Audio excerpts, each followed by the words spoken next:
You will be shocked by the rules women had to follow in the Victorian era.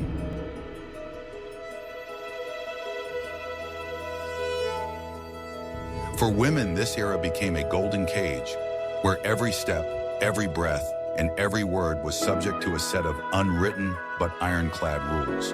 These rules dictated how they should dress, what they should think, and what they should feel, turning their lives into an endless performance. Society created an ideal image of a woman, a meek, submissive, and completely powerless angel in the home.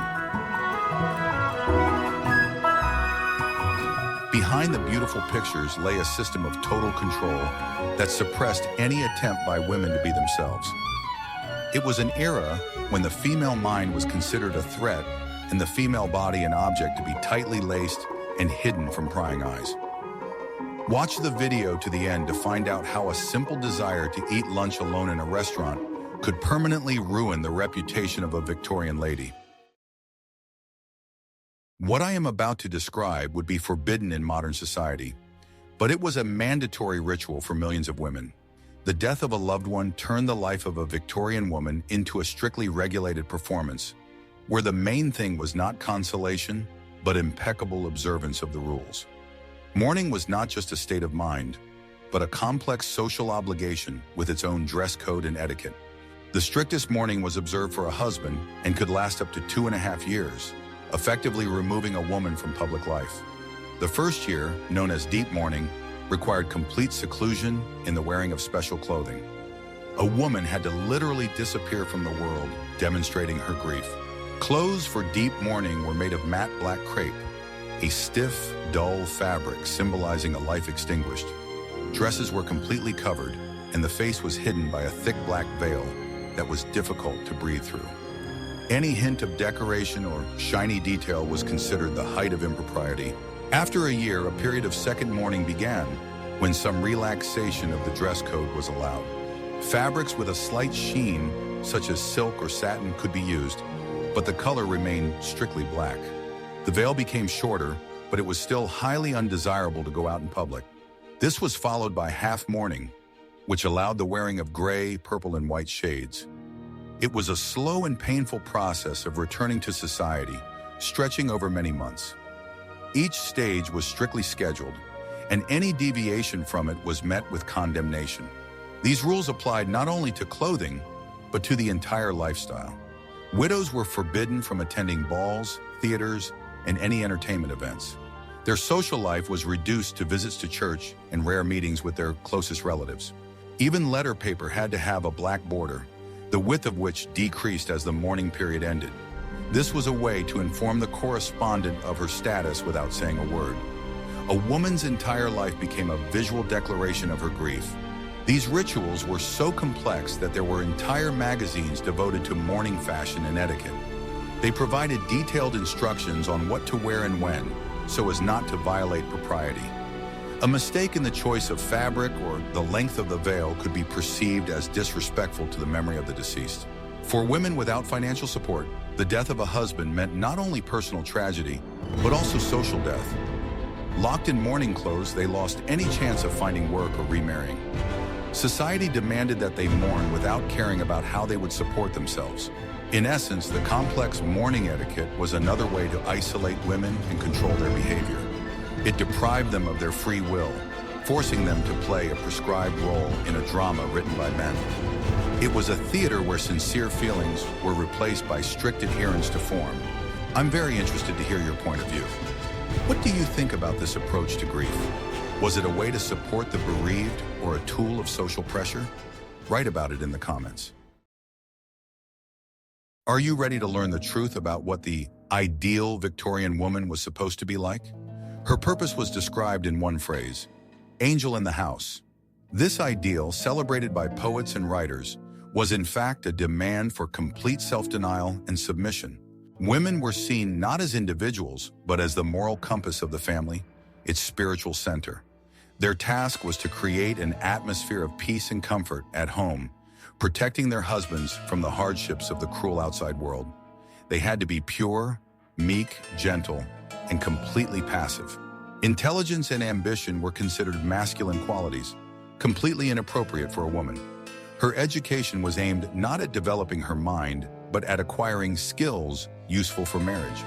She studied music, drawing, and languages to entertain her husband and guests, not to have her own opinion. Any display of strong emotions, passion, or disagreement was considered a sign of poor upbringing and even mental instability.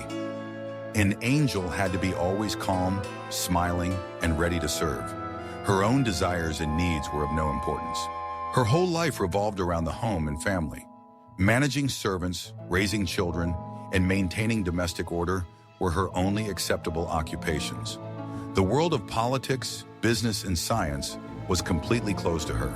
This ideal was imposed from childhood through books, sermons, and public opinion. Girls were taught to be quiet, obedient, and always put the interests of others above their own. They were prepared for the role of wife and mother as their only possible calling. A woman had to be the embodiment of selflessness. She existed to serve her husband, support him, and never burden him with her problems. Her happiness depended entirely on the happiness of her family. This image was convenient for society, as it completely excluded women from the struggle for power and resources. She was reduced to a function, to a beautiful decoration of the home. Her personality was erased under the mask of angelic meekness. In practice, this ideal often led to internal tragedies. Women forced to suppress their talents and aspirations suffered from depression and feelings of unfulfillment. But even these sufferings were attributed by society to female weakness and nervous disorders. Ultimately, the angel in the house was not so much an ideal as a sentence. It was a sentence to a life deprived of freedom of choice, intellectual development, and personal growth. Women were icons to be admired, but no one took them seriously. Do you think there are echoes of this ideal of the guardian angel of the hearth in modern society? But what if I told you that this image of an angel was confined to a real cage that deformed the body and made it difficult to breathe? In the next chapter, we will reveal the shocking truth about Victorian fashion. I will reveal the most closely guarded secret of Victorian ladies, their secret language of communication, which was understood without a single word. Deprived of the opportunity to openly express their thoughts and feelings, women invented a complex and elegant system of nonverbal signals. Ordinary objects, a fan, gloves, a handkerchief, or a bouquet of flowers, became tools of secret communication. A fan was not just an accessory for cooling oneself, but a real means of flirting and social intrigue. Each gesture had its own meaning. For example, a fully opened fan covering the lower part of the face meant, "Follow me." If a lady fanned herself quickly, it was a signal that meant, "I love you." If on the contrary she fanned herself slowly, it meant, "I am married." Closing the fan sharply meant showing anger or dissatisfaction. Touching the right eye with a closed fan was a silent question. "When can I see you?" Tapping the left hand meant, "Don't flirt with others." This complex system allowed a whole dialogue to be conducted right in the middle of a noisy ballroom, unnoticed. Equally important was the language of flowers, or floriography. Each flower and even its shade had its own meaning. A bouquet could be a love message, a confession, or a rejection. A red rose, as it does today, symbolized passionate love. A yellow rose, on the other hand, was a sign of jealousy or fading feelings. Receiving a bouquet of geraniums meant that the gentleman considered you frivolous. Composing and deciphering such bouquets was an art form that girls were taught from a young age. There were special dictionaries that helped to understand all the subtleties of this floral language. It was a safe way to talk about feelings in a society where such conversations were forbidden. Gloves were also part of this secret code. Dropping one glove was a veiled invitation to get acquainted. Taking off and putting on gloves during a conversation meant nervousness or a desire to end the conversation as soon as possible. Even a handkerchief could convey messages. Folded into a triangle, it meant that a lady's heart was taken. And if she fiddled with a handkerchief crumpled into a ball, it was a sign of dislike for the person she was talking to. This system of secret signs was the product of the strictest restrictions. It gave women the illusion of freedom and control over the situation. It was their little rebellion, a way to get around the rules without formally breaking them. What if everything you were taught about progress in the 19th century was only half true? While men were making scientific discoveries and building empires, education for women remained at the level of preparation for a single career marriage. The goal of education was not to impart knowledge, but to make girls more attractive commodities on the marriage market. Serious sciences such as mathematics, physics, or philosophy were considered harmful to the female mind. It was widely believed that excessive mental strain could undermine fragile female health. Therefore, the emphasis was placed on so-called accomplishments, achievements, or skills. The curriculum for girls from good families included a superficial study of French or German. They were also taught to play the piano, sing, paint with watercolors, and embroider. All this was intended to enable her to entertain her husband and guests in the future. Reading was allowed, but the range of literature was strictly limited. Girls were allowed to read novels with decent plots, poetry, and religious texts. Books that might make her think about social problems or her position were banned. The main goal of such an education was to instill obedience, modesty, and the ability to behave in society.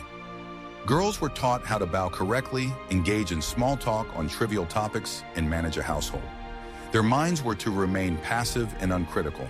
Thus, the education system did not develop but suppressed the girl's personality. It turned her into a beautiful, well-mannered doll, devoid of her own opinion. It was preparation for life in a golden cage. Why do you think society was so afraid of educated women? Education was forbidden, but even if a woman received it, she could not dispose of her knowledge or money. In the next chapter, you will learn how marriage turned women into property. Upon marriage, a Victorian woman ceased to exist as an independent legal entity. This legal phenomenon was called coverture, or the doctrine of husband's guardianship.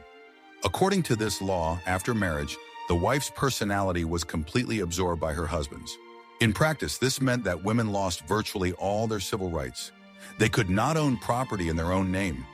Everything that belonged to them before marriage, land, money, jewelry, automatically became the property of their husbands. Even the money she earned through her own labor belonged to her spouse by law. He had the full right to dispose of her salary at his discretion. A woman could not open a bank account without his permission. She also lost the right to enter into contracts and conduct business on her own behalf. Any agreement signed by a married woman had no legal force. She could not file a lawsuit or be a defendant in court. All lawsuits were filed on behalf of her husband. Even the right to her own body was conditional.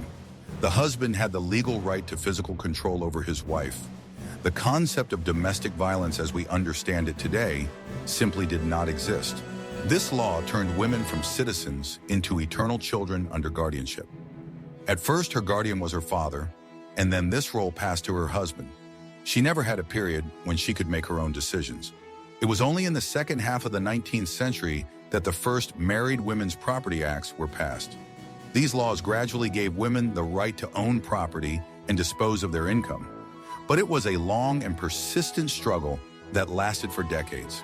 The doctrine of coverture was the basis of the patriarchal system.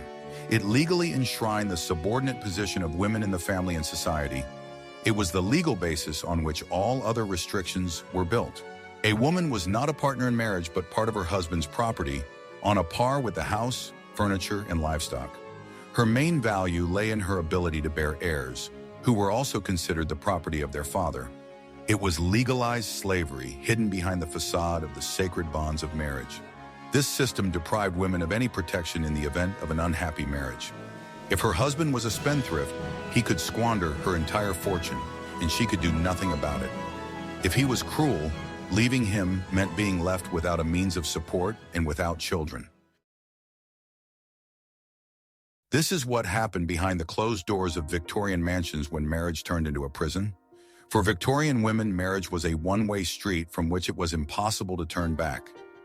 Divorce was such a complicated, expensive, and scandalous process that it was simply unavailable to the vast majority. The law was written by men and for men, which created glaring inequality. A husband could file for divorce on the sole basis of his wife's infidelity. This was considered sufficient grounds as it called into question the legitimacy of his heirs. For a woman, however, simply proving her husband's infidelity was not enough. She had to prove that her spouse had not only cheated on her, but had also committed other serious offenses. For example, abuse, incest, or bigamy. It was almost impossible to gather evidence. A woman locked within four walls had neither the means nor the opportunity to conduct an investigation. Society always sided with the husband and condemned the wife who dared to air her dirty laundry in public. Even if a woman miraculously managed to get a divorce, it was the beginning of her social ruin. A divorced woman became an outcast.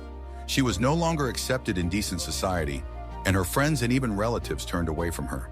She lost everything: her home, financial support, and worst of all, her children. By law, children were considered the property of their father, and the court almost always left them with him. Mothers were allowed only rare and strictly controlled visits. Without education or property rights, a divorced woman found herself on the street with no means of support. The only option for many was work that was considered humiliating or complete impoverishment. Society offered her no support. Therefore, most women were forced to endure any humiliation in marriage. They lived with unfaithful, cruel, or alcoholic husbands because the alternative was even worse. Marriage became a life sentence. This system was designed to maintain the stability of the family institution at any cost. The happiness and well-being of individual women were not taken into account. They were merely cogs in a large social machine. Only at the end of the era did the situation begin to change slowly. But even then, divorce remained a privilege of the very rich and brave. For the average woman, the words of the wedding vow, "Until death do us part," were a harsh reality. Why was society so adamant about the indissolubility of marriage for women? Even if a woman remained married, her career opportunities were virtually nil. In the next chapter, we will talk about decent and indecent professions. For a Victorian woman of the middle or upper class, work was not an opportunity for self-fulfillment, but a sign of misfortune. A working woman meant one of two things: either her father or husband was unable to provide for her, or she was fallen. Both were stigmas of shame. A woman's sole purpose was to marry well, after which she was expected to devote herself entirely to her home and family. Any thought of a career was considered strange and indecent. It was a direct challenge to social norms and her feminine destiny. However, life often made its own adjustments. If a woman did not marry and remained a spinster, or if she was a widow without means, she had to look for work. But the list of decent professions was depressingly short. The most common option was to work as a governess. It was an unenviable position. A woman lived in someone else's house, occupying an ambiguous position between a servant and a member of the family. She received a meager salary, worked from morning to night, and often suffered humiliation. Another option was to be a companion to an elderly, wealthy lady. This job also required no education and consisted of reading aloud, helping with correspondence, and alleviating loneliness. In essence, it was the same dependent position, but without teaching responsibilities. Women from the lower classes had more choices, but the working conditions were appalling. They worked in factories, mines, or as domestic servants for 12-14 hours a day. Their work was hard, dangerous, and paid half as much as men's. Writing was one of the few loopholes that allowed women to realize their intellectual potential and earn money. However, there were many obstacles here as well. Many women writers were forced to take male pseudonyms so that their works would be taken seriously. The names of George Sand, George Eliot, and the Bell brothers, the pseudonym of the Bronte sisters, are striking examples of this. Publishers and critics were convinced that women were incapable of writing anything serious. A male name on the cover was a ticket to the world of great literature. Society created a paradoxical situation. It deprived women of education and rights, and then condemned them if, finding themselves in trouble, they tried to earn a living. Working women were a living reproach to the patriarchal system. Thus, professional self-fulfillment was practically an unattainable dream for Victorian women. They were locked into their social roles. Any attempt to break out of these boundaries was punished by public contempt. Nothing symbolizes the oppressed position of Victorian women like the corset. This item of clothing was not just a fashion accessory, but a real instrument of control that shaped not only the silhouette, but also behavior. It was the physical embodiment of the social restrictions imposed on women. Girls were started in corsets from an early age. This was done in order to shape the ideal figure, an unnaturally thin waist, ample breasts, and hips. The ideal waist was considered to be no more than 40-45 centimeters in circumference. To achieve this result, corsets were tightened with incredible force.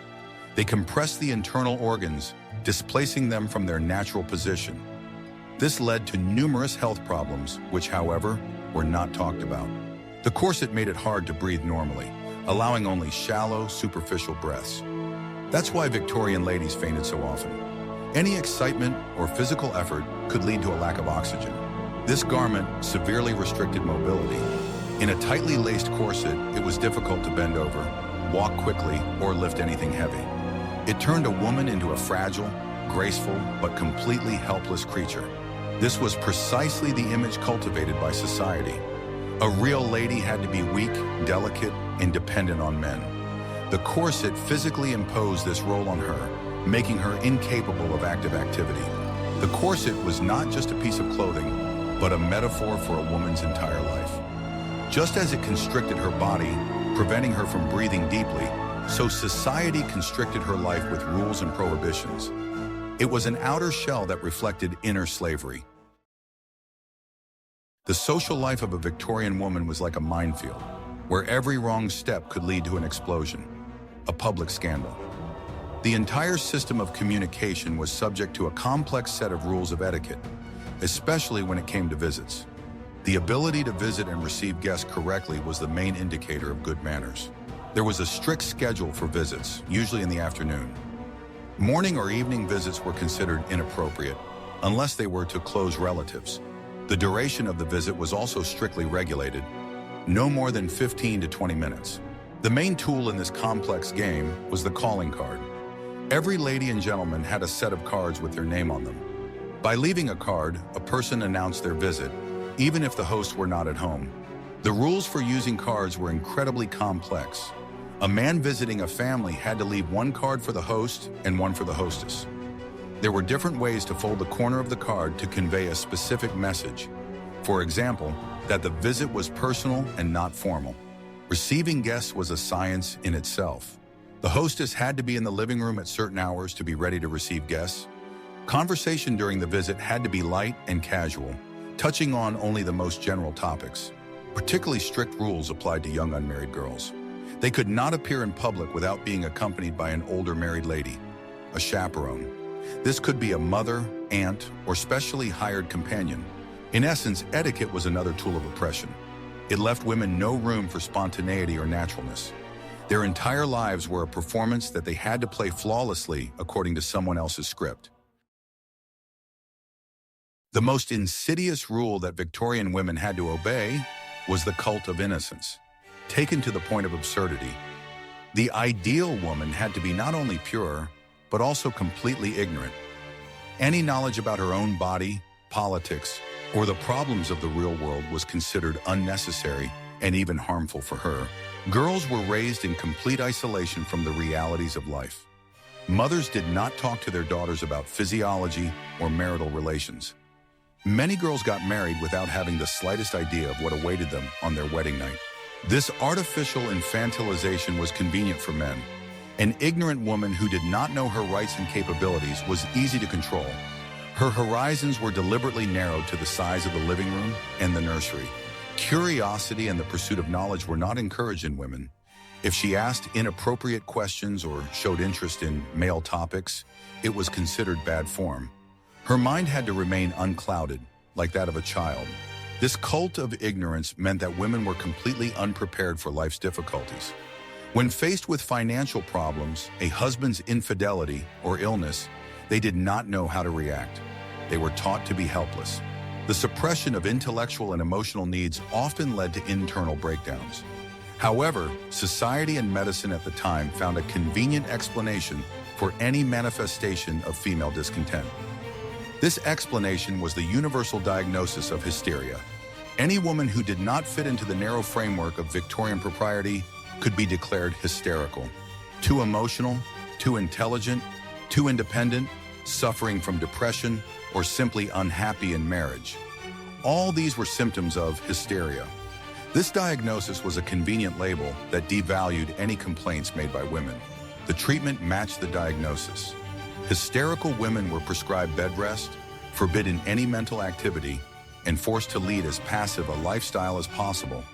In essence, the treatment consisted of further suppressing the woman's personality. Thus, women were denied not only their rights, but also the right to their own feelings and thoughts. Their inner world was declared irrational and sick. Any attempt at protest or self-expression was interpreted as a symptom of an illness that needed to be treated.